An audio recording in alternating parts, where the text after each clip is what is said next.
3-4 દિવસથી આપણા રાજ્ય પર, ચાહે દક્ષિણ ગુજરાત હોય, સૌરાષ્ટ્ર હોય, ઉત્તર ગુજરાત હોય, મધ્ય ગુજરાત હોય, ચારેય દિશાથી એક સાથે ભારે વરસાદના કારણે ગુજરાતના અનેક ડેમો જે ભરાયા તો ખરી જ, પરંતુ ઓવરફ્લો બી થયા.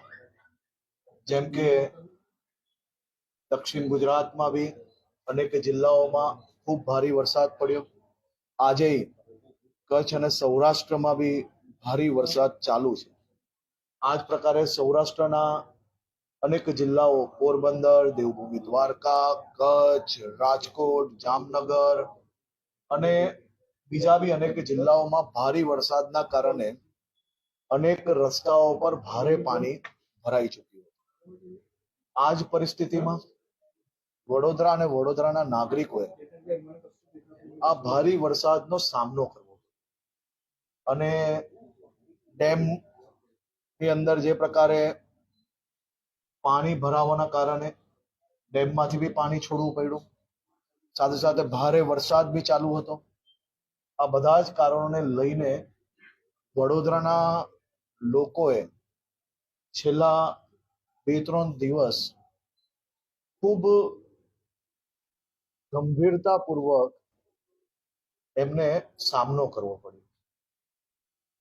હું ખાસ કરીને જે પરિસ્થિતિઓ, જે વિઝ્યુઅલ અને જે પ્રકારની માહિતી મેળવી છે, એ પ્રકારે આજવા ડેમ અને કાલાઘોડા એટલે બેઉ બાજુથી જે પાણીના ફ્લોના કારણે વડોદરા શહેરના ઘણા વિસ્તારોમાં પાણી બી ભરાયું અને આ પાણી ભરાવાના કારણે લોકોએ અનેક મુશ્કેલીઓનો સામનો બી કરવો પડ્યો.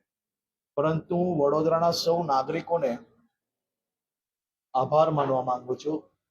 આ એ નાગરિકોને હું આભાર માનવા માંગુ છું જે તકલીફોમાં નહોતા, અને જે લોકો તકલીફોમાં હતા તેને કઈ રીતે મદદ પહોંચાડી શકે. ટીમ વડોદરા તરીકે એ લોકો એક નાગરિકના ધર્મ અદા કઈ રીતે કરી શકે તે માટે લોકોએ ખરેખર ખૂબ જ ઉમદા કાર્ય કર્યા.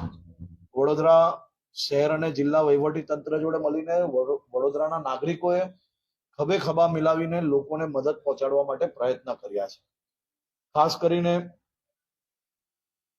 પરિસ્થિતિ જે રીતે ગુજરાતમાં બધી જ જગ્યા પર રેડ એલર્ટ આવ્યું ત્યારે બધા જ જિલ્લાઓમાં અલગ અલગ મંત્રીઓને જવાબદારી આપવામાં આવી હતી.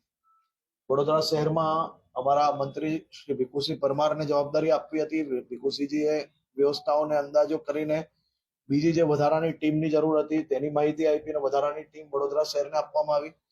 કાલે ઋષિકેશભાઈ પટેલ અમારા સિનિયર કેબિનેટ મંત્રી છે અને મારા સાથી મંત્રી જગદીશભાઈ વડોદરાની મુલાકાતે હતા. વડોદરાની મુલાકાત દરમિયાન જે લોકોનું નુકસાન થયું છે, કયા પ્રકારે કામગીરીને આગળ વધારાય તે માટે બી ખાસ એમના ઇનપુટ્સના આજે મુખ્યમંત્રી શ્રીને મળીને બી એમને વડોદરાની સંપૂર્ણ માહિતી આપી છે. આજે સાંજે 7:30 કલાકે ગુજરાતના મુખ્યમંત્રી શ્રી ભૂપેન્દ્રભાઈ પટેલ વડોદરાની મુલાકાતે આવવાના છે. વડોદરાના ખાસ કરીને વહીવટી તંત્રને મળશે. વહીવટી તંત્રને બાદ વિસ્તારોની પરિસ્થિતિ શું છે એ જાણીને બીજી જે કઈ જરૂર છે તે માટે આજે વડોદરા આવવાના છે ને વડોદરા ખાસ ડિટેલ્ડ બેઠક લેવાના છે. લોકોને વધુમાં વધુ તાત્કાલિક મદદ કઈ રીતે કરી શકાય તે માટે એ પોતે આજે વડોદરા આવી રહ્યા છે. હમણાં એ સૌરાષ્ટ્ર છે. સૌરાષ્ટ્રમાં ખાસ કરીને જે પ્રભાવિત વિસ્તાર છે ત્યાંની મુલાકાતે છે અને સાંજે વડોદરાની મુલાકાતે આવશે. કુલ મળીને એનડીઆરએફની પહેલે 3 ટીમો આપી, એસડીઆરએફની 3 ટીમ, આર્મીની 4 ટીમ, વીએમસી ફાયરની 9 ટીમો, વીએમસી સફાઈ સેવકો બી લોકોની મદદ માટે ખાસ કરીને લાગેલા હતા. સાથે સાથે અમદાવાદની, સુરતની અને છોટાઉદેપુર, આણંદ અને બારડોલીની નગરપાલિકાની ટીમો વડોદરાના નગરજનોની મદદ માટે મોકલવામાં આવી. એના સિવાય બી બીજી બધી ટીમો હમણાં ખાસ કરીને સફાઈ માટે, ખાસ કરીને હેલ્થ માટે, આ બધી જ વ્યવસ્થાઓ માટે અલગ અલગ ટીમો બીજી બી હમણાં જ ફોનના માધ્યમથી સૂચના આપીને વડોદરાના નગરજનોને મદદ માટે અને સફાઈ માટે તાત્કાલિક મંગાવવામાં આવી છે. મોડી રાત સુધી આજે આ ટીમો અહીંયા આવી જાય તે માટેની વ્યવસ્થાઓ કરવામાં આવી છે. ખાસ કરીને જે પમ્પિંગ સ્ટેશનો હતા તેમાં 13 પમ્પિંગ સ્ટેશનો પૂરના કારણે, વધુ પાણીના કારણે બંધ હતા, જેમાંથી હવે 10 ચાલુ કરાવી લેવામાં આવ્યા છે. હવે માત્ર 3 જ પમ્પિંગ સ્ટેશન જે જ્યાં પાણી ભરાયેલા છે ત્યાંનું હજી બંધ છે. તે બી જેવા પાણી ઉતરે એવું તાત્કાલિક એને બી ચાલુ કરી લેવામાં આવશે. જે પૈકી કપુરાઈ, છાની હાલમાં પાણી ભરવાના લીધે મેં જેમ આપણે માહિતી આપી એ પ્રકારે હજી બંધ છે, પણ એ જેવું પાણી ઉતરે એવી એક અલગથી ટીમ બનાવવામાં આવી છે. 3 પમ્પિંગ સ્ટેશન તાત્કાલિક ચાલુ થાય તેની બી વ્યવસ્થાઓ કરવામાં આવશે. કુલ મળીને જ્યારે બી આ પ્રકારે પાણી ભરાતી હોય છે તો એ કોમન પ્રોટોકોલ છે કે જે શહેરમાં કે વિસ્તારમાં પાણી ભરાય અને જો એ રિસ્કી લેવલ પર હોય તો ત્યાંની ઇલેક્ટ્રિસિટીને કટ ઓફ કરવામાં આવે છે, કારણ કે કોઈ બી લોકોને કરંટ લાગી શકે છે. તે માટે સિક્યોરિટીના કારણે સાવચેતી રૂપે આપણે આ ઇલેક્ટ્રિસિટી બંધ કરતા હોઈએ છીએ. એમાં ઘણી જગ્યા પર એવું બી થાય છે કે ફીડર અને ટ્રાન્સફોર્મરને નુકસાની થતી હોય છે, બગડતા હોય છે, તો એ ફીડર અને ટ્રાન્સફોર્મર પાછા ચાલુ કરવાની વ્યવસ્થાઓ બી કરવામાં આવતી હોય છે. કુલ મળીને 118 ફીડરો બરોડાની અંદર જ્યારે આ પાણી ભરાયું તેના કારણે બંધ થયેલા હતા. એમાંથી હવે માત્ર 12 જ ફીડર એવા છે કે જ્યાં હજી બી પાણી છે તેના કારણે બંધ છે, અને 22 ફીડર એવા છે કે જ્યાં પાણી ઉતરી ગયું છે, પરંતુ હજી કંઈક નાની મોટી તકલીફોના કારણે રાત્રે 12 વાગ્યા સુધી આખા ચાલુ થઈ જશે. હમણાં 22 ફીડર બી આખા ચાલુ, અડધા ચાલુ થઈ ગયા છે, અડધા અનેક જગ્યા પર બંધ છે.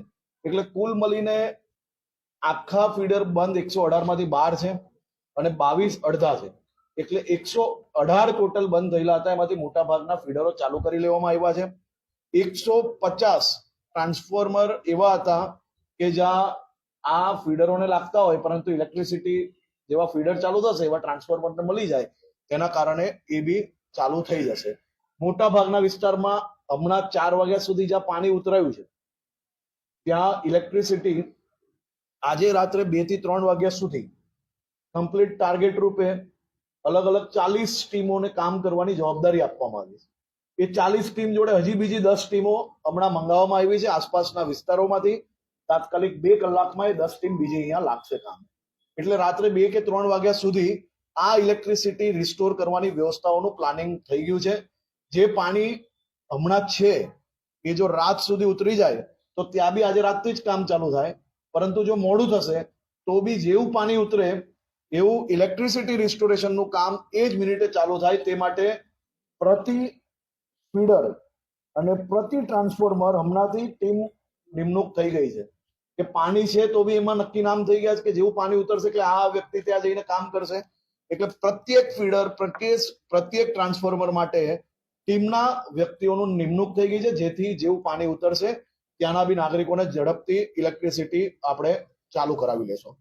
34 વોટર ડિસ્ટ્રીબ્યુશન પૈકી જે વોટર ડિસ્ટ્રીબ્યુશન જે છે ત્યાં 34 માંથી 33 એટલે 34 બંધ થયેલા, જેમાંથી 33 ચાલુ થઈ ગયા છે. એક બંધ છે જે હરની, એટલે હમણાં જેવું પાણી ઉતરશે એટલે એ બી ચાલુ કરવાની વ્યવસ્થાઓ આપણે તાત્કાલિક કરાવવામાં આવશે.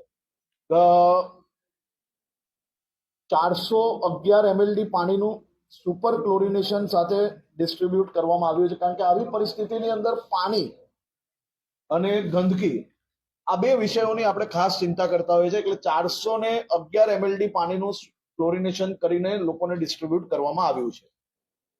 10% અસરગ્રસ્ત વિસ્તારમાં 35 થી 40 ટેન્કરો જે છે એના દ્વારા હમણાં સપ્લાય ચાલુ છે. પાણીની બોટલો, પાણીના પાઉચ, આ બધી જ વ્યવસ્થાઓ થકી પાણી આ પ્રભાવિત વિસ્તારની અંદર સપ્લાય કરવામાં આવે છે.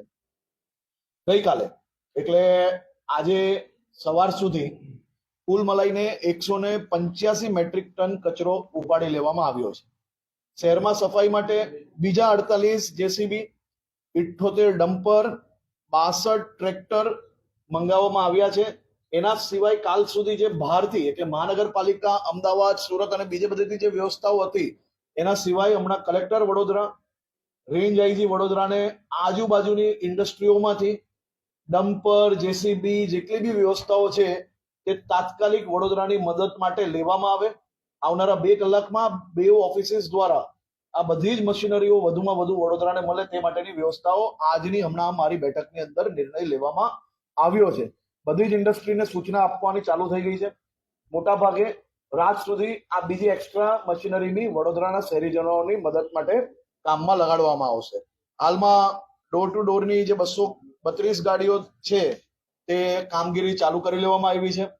આ બધી જ કામગીરી ક્યાંક આપણા સફાઈ કર્મચારીઓ, ક્યાંક આપણા અધિકારીઓ, એ લોકો બી ક્યાંક ને ક્યાંક ઘણા લોકો એવા છે મોટી સંખ્યામાં જે પોતે બી આ પ્રભાવિત વિસ્તારની અંદર ફસાયેલા હતા. પણ જેમ જેમ આ પાણી ઓછું થાય છે એમ એ લોકો બી કામગીરી લાગે છે, એટલે ડબલ સ્પીડે આ કામગીરી આજે સાંજથી ચાલુ થશે. આરોગ્યની કામગીરીમાં ખાસ કરીને કુલ 40 PHC અને 4 CHC અને 72 UHWC કાર્યરત છે, જેમાં 1350 જેટલા આરોગ્ય સ્ટાફ હમણાં કાર્યરત છે. હાઉસ ટુ હાઉસ ટીમની અંદર 200 લોકો રાખેલા છે, જેથી કોઈ બી વ્યક્તિને પાણીના કારણે નાની મોટી બીમારી આવતી હોય તો ઝડપથી એને આપણે સારવાર આપી શકીએ. મોબાઈલ ટીમ ટોટલ 78 બનાવવામાં આવી છે. કુલ તપાસેલા ઘરો એ આજે સવારથી હમણાં સુધી 48,500 છે. ક્લોરીન ગોળીઓનું વિતરણ 30,000 ઘરોમાં કરવામાં આવ્યું છે. ફોગિંગ કરેલ ઘરોની સંખ્યા 10,019 છે. ફોગિંગ મશીન 120 લોકોની ટીમ લગાડવામાં આવી છે. મેડિકલ ટીમ દ્વારા તપાસ જેમાં 10,448 લોકોની કરવામાં આવી છે, જેમાંથી 211 લોકોને શરદીની દવા, 71 જણને તાવની દવા, પાણીના કારણે નાનું મોટું ચામડી પર કોઈ રોગ દેખાતો હોય કે કોઈ બી ઇમ્પેક્ટ દેખાતી હોય એવા 198 લોકોને દવા આપવામાં આવી છે. આજે ઝાડા ઉલટી જેવા 47 લોકોને દવા આપવામાં આવી છે.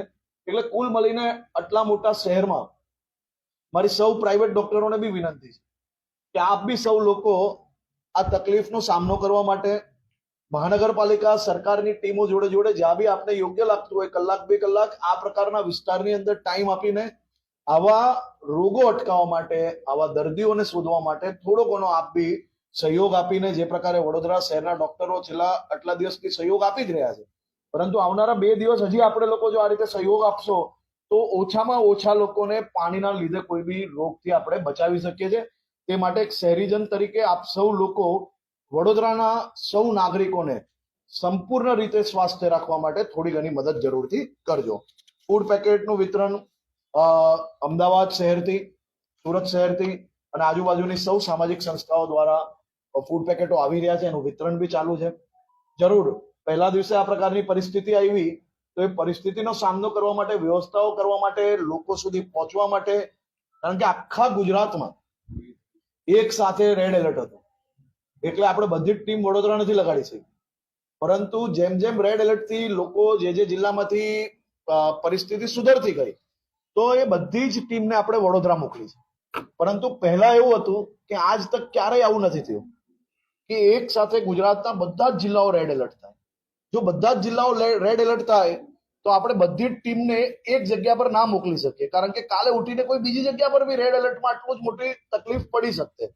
પરંતુ જેમ જેમ દક્ષિણ ગુજરાતમાંથી પ્રોબ્લેમ સોલ્વ થયો તો ત્યાંથી મોકલી ટીમ, અમદાવાદથી પ્રોબ્લેમ સોલ્વ થયો ત્યાંથી ટીમ વડોદરા આવી છે. આ તકલીફ આખા રાજ્ય પર આ વખતે બહુ ગંભીર પ્રકારે રેડ એલર્ટ આપવામાં આવેલું હતું, પરંતુ રેડ એલર્ટનો બી તમારા સૌના સહયોગથી, તમે સૌ લોકોએ જે પ્રકારે ટીમ તરીકે એકબીજાને મદદ કરી તે માટે આજે વડોદરાની અંદર ઓછામાં ઓછું નુકસાન થયું. પરંતુ જે નુકસાન થયું છે એનું બી ખાસ કરીને સર્વે ચાલુ છે. એ નુકસાનને બી કઈ રીતે લોકોને કઈ રીતે સાથે ઉભા રહી શકાય. આ તકલીફની અંદર કોઈ વ્યક્તિની ઘર વકરી ગઈ હશે તો કોઈનો વેપારની અંદર નુકસાન થયું હશે. આજે આ બધા જ લોકો જોડે સાથે ઉભા રહેવા માટે સરકાર જોડે સામાજિક સંસ્થાઓ બી, સાથે સાથે આસપાસમાં કોઈ વ્યક્તિ કોઈના ત્યાં કામ કરે છે, કોઈ વ્યક્તિ કોઈના મિત્ર છે, નાની મોટી આટલી મોટી તકલીફમાં એક માનવ ધર્મ નિભાવતા આપણે સૌ લોકોએ એકબીજાની મદદે આવવાનું છે. સરકારે બી સરકારની સંપૂર્ણ કામગીરી કરવા માટે આજે મેં અધિકારીઓને સૂચના આપી છે. નાનામાં નાની ટીમો બનાવે, માત્ર થાય છે એ પ્રકારે નહીં, પરંતુ વોર્ડ તો વોર્ડની ગલી વાઇઝ ટીમ બનવી જોઈએ કે ભાઈ સફાઈ થઈ, ક્લોરીન નાખ્યું, પાણી સાફ આવે છે કે નથી આવતું, મેડિકલ ટ્રીટમેન્ટની વ્યવસ્થા. એ જ રીતે ભારતીય જનતા પાર્ટીએ જે પ્રકારે શહેર અધ્યક્ષ અને સૌ ધારાસભ્યશ્રીઓએ સાથે બેસીને ગલીએ કાર્યકર્તા કઈ રીતે પહોંચી શકે, કાર્યકર્તા સાથે કામ કઈ રીતે કરી શકે એ માટેની વ્યવસ્થા કરી. એ વ્યવસ્થાઓ વધુ આગળ પહોંચાડતા આજે સાંજે મહાનગરપાલિકા, સૌ પોલિટિકલ ટીમ, સૌ સામાજિક સંસ્થા, બધા જ લોકો જો સાથી હાથ બઢાઓની દિશાથી જો આગળ વધશો તો કાલે સવાર સુધી વડોદરાને સંપૂર્ણ સ્વચ્છ કરવામાં આપણે લોકોને સફળતા મળશે. આપણા ઘરમાં ભાઈ મારી વાત ચાલુ છે, હું બધી જ ડિટેલ આપી લઈશ તમને. તમારા મનમાં કોઈ બી પ્રશ્ન બાકી નહીં રહે એટલી ડિટેલ તમને લોકોને મળી જશે. ખાસ કરીને આપણા ઘરોમાં મારી આપ સૌ ચેનલોના માધ્યમથી આ 2-4 વિષયો લોકો સુધી જરૂર પહોંચે. અને એ વિષય એ કોઈ મારા કે તમારા માટે નથી, એ વિષય સંપૂર્ણ સમાજ માટે છે. આપણા ઘરમાં પાણીના લીધે કોઈ અનાજ બગડ્યું હોય તો એ અનાજને માત્ર ઘરની બહાર ના નાખી લેતા, એને વ્યવસ્થિત કઈ રીતે નિકાલ કરવો, તેની સમજદારીથી નિકાલ કરવો, જેના કારણે તમારા ઘર સુધી એ અનાજ જોડે જોડે કોઈ બીમારી ના આવે, તેની વ્યવસ્થાઓ. ખાસ કરીને ઘરે જે ક્લોરીનની દવાઓ આપવામાં આવે એને કઈ રીતે નાખવી, એનો સંપૂર્ણ ઉપયોગ કઈ રીતે કરવો, તેમાં 100% મદદગાર થજો. નાનામાં નાની કોઈ બી બીમારી આવે તો આપણી સેવામાં પીએચસી, યુએચસી, આજુબાજુના સરકારી દવાખાના, ત્યાં ઝડપથી આપ લોકો માહિતી આપજો, જેથી તમને લોકોને જેથી તમારી સારવાર કરી શકીએ અને તમને કોઈ બી પ્રકારની ગંભીર કોઈ બી બીમારી તમારા ઘરમાં ઘૂસે તે પહેલા અમે સંપૂર્ણ તમને મદદ કરી શકીએ. તમારા ઘરે ઘરે આ બાબતના ડોક્ટરોને મોકલવાની વ્યવસ્થા કરી છે, પરંતુ જો તમને સાવચેતી રૂપે ધ્યાનમાં આવે તો બી યુએચસી, પીએચસી તક જરૂરથી આવજો. ખાસ કરીને મૃત્યુ આંકડો હમણાં સુધી 9+ મારા ખ્યાલથી 2 જણ આજે જે આપણે જે જાણકારી હું આવતો હતો અને મને કંટ્રોલમાંથી મળી કે 2 જણ, 2 આપણા શહેરીજનો, આપણા ભાઈઓ જે મૃત્યુ પામ્યા છે એની માહિતી આની અંદર કદાચ એડ કરવાની બાકી છે, કારણ કે હું રસ્તામાં આવતો હતો ત્યારે જ મને માહિતી એ મળી છે.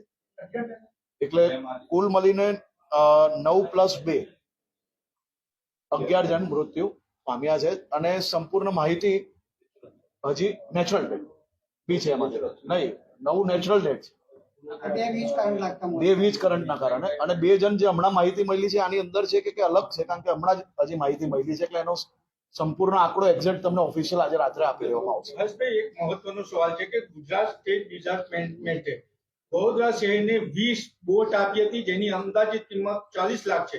એ 20 બોટ અત્યારે દરજીપુરા ફાયર સ્ટેશનમાં દૂર ખાઈ રહી છે, અને તમે કેવી રીતના જુઓ છો? મેં હમણાં જે માહિતી મેળવી છે તો હું હમણાં સંપૂર્ણ બોટ બાબતની મને જે માહિતી તમે આપી, કારણ કે પરમ દિવસે મને અહીંયાના ચૂંટાયેલા પ્રતિનિધિઓનો જ્યારે ફોન આવ્યો ત્યારે ખાસ કરીને સુરત, અમદાવાદ ને બધેથી બોટો આપણે મોકલી છે. આ બોટોની શું માહિતી છે હું એકવાર હમણાં ચેક કરી લઉં.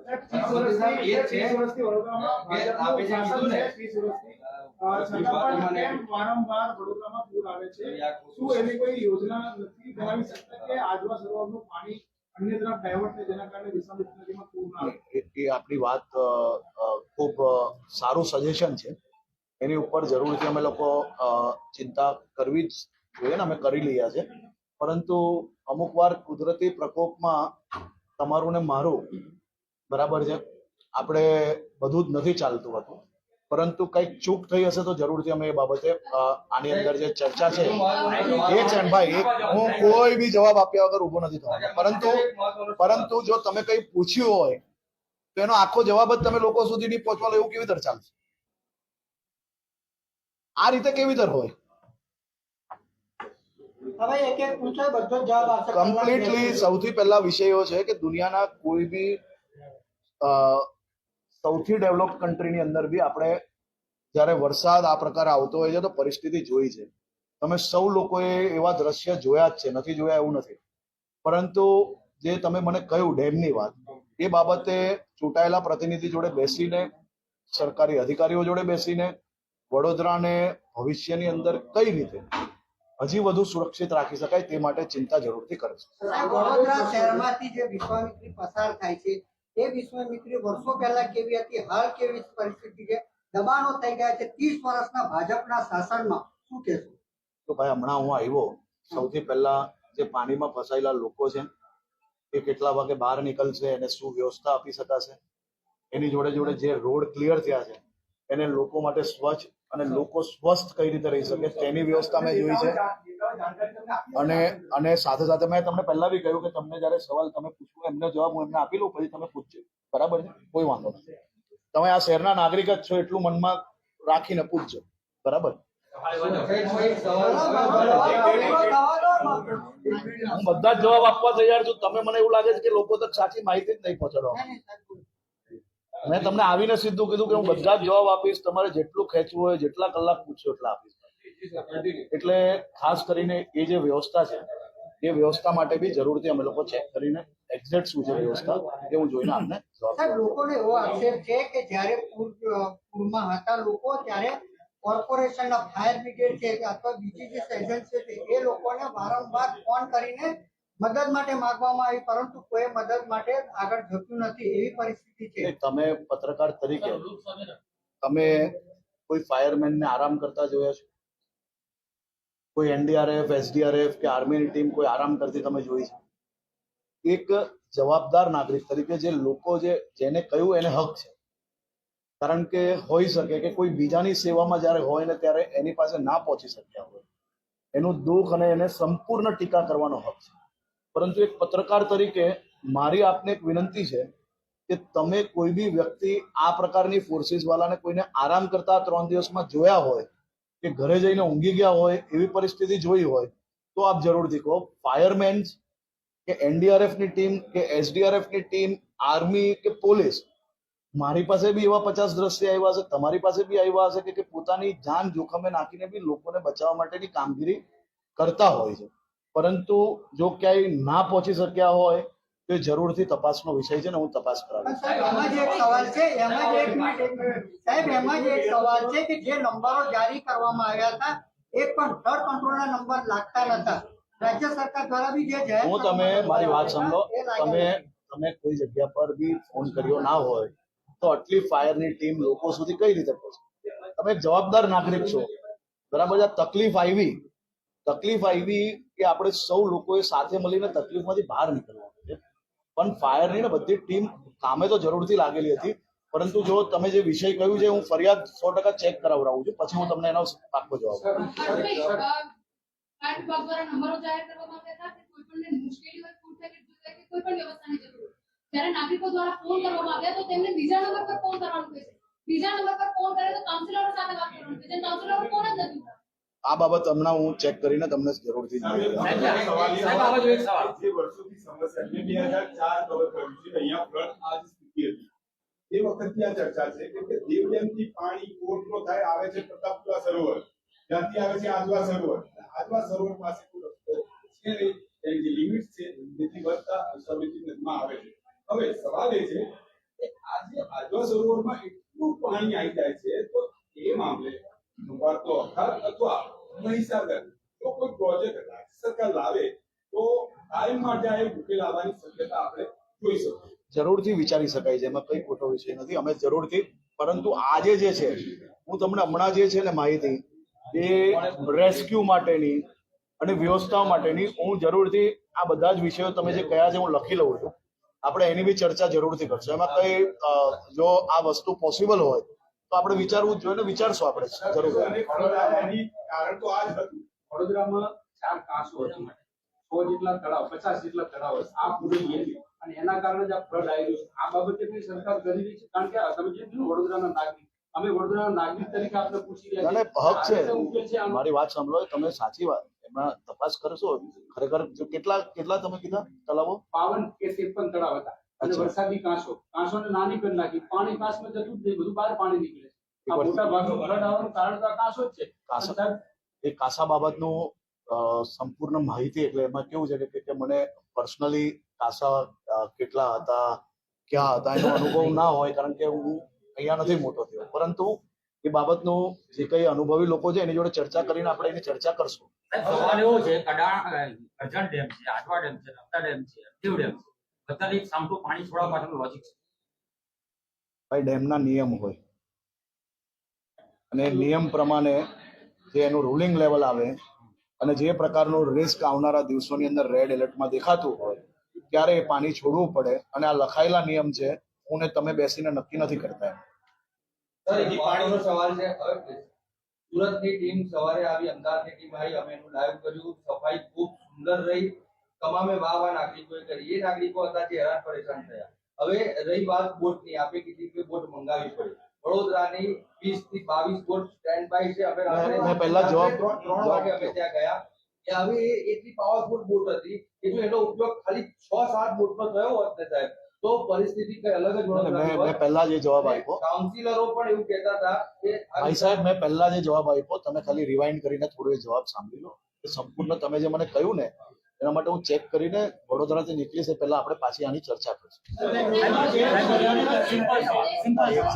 પૂરમાં જે રીતે તકલીફ થઈ છે, રાજ્ય સરકાર કોઈ મદદ કરશે એના માટે આ પૂરમાં જે હા મદદ જ છે આ રાજ્ય સરકાર, આખું જ સંપૂર્ણ લોકો જોડે જ છે સંપૂર્ણપણે. રાહત રકાવ કઈ નહીં હમણાં તો હજી તો પહેલા સર્વે થાય, બરાબર છે. સર્વે થયા પછી એ નિર્ણય જે છે એ નિર્ણય કોઈ બી એક વ્યક્તિ નથી લઈ શકતા, એટલે એની સંપૂર્ણ માહિતી તમને આપવામાં આવશે. વેપારીઓ સાથે વાત થઈ આજે સવારમાં જે લોકોને અસર થઈ છે, એ લોકો કહી રહ્યા છે કે કોરોના બાદ માંડ અને ઉભા થઈ ગયા અને પૂરમાં અમને બરબાદ કર્યા. રાજ્ય સરકારને હાથ જોડીને એ લોકોએ મદદની વિનંતી કરી છે કે અમને સહાયતા જે ચૂકવવામાં આવે છે ખૂબ ઓછી 2019માં ચૂકવવામાં આવી હતી. અમારું જે નુકસાન થયું છે એ પ્રમાણમાં અમને સહાયતા મળે છે. સરકારનું સહાયતા આપવાનું શું criteria એટલે સર્વપ્રથમ એવું છે કે કોઈ બી વિષય હોય તેનું સર્વે થાય. સર્વે થયા પછી એનો રિપોર્ટ રેડી થાય અને રિપોર્ટ રેડીના આધારે કેબિનેટ એનો નિર્ણય લેતા હોય છે મુખ્યમંત્રીશ્રીના અધ્યક્ષસ્થાને. આ કોઈ બી વિષય એવો છે કે આ વિષયમાં હું તમને ડાયરેક્ટ કે આટલી સહાય મળી જશે ને આટલું મળી જશે કેવું આજે અયોગ્ય છે. સાંજે તક મોટા મોટી અમારા જે ચૂંટાયેલા પ્રતિનિધિઓ છે એમને પ્રજાના અવાજ છે અને એ લોકોએ જે કંઈ કહેવા જેવું છે, જેમ તમે ચિંતા કરી છે રજૂ, એ જ રીતે એ લોકોએ બી કહી છે કે આટલું નુકસાન છે, આટલું મળવું જોઈએ, આ લોકોને આ કરવું જોઈએ. બધી જ વિષયો સંપૂર્ણ ધ્યાનમાં છે, પણ એ બાબત જ્યાર તક સર્વે પૂરું ના થાય એની પહેલા કેવું એ યોગ્ય નથી.